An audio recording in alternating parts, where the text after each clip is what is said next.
और केकरो ने नजर पड़ रहा है अपने के छठे के छी तो नहीं देख रहा सर हम के छी देखे तो छिए मगर अपने परिचय देथिन नहीं जे हम के छी।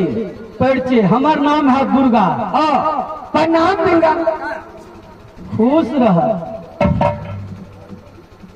ई बतावा हम यहाँ राजा सब है कि नहीं, मोतीराम सलेसर है कि नहीं है से बतावा तो।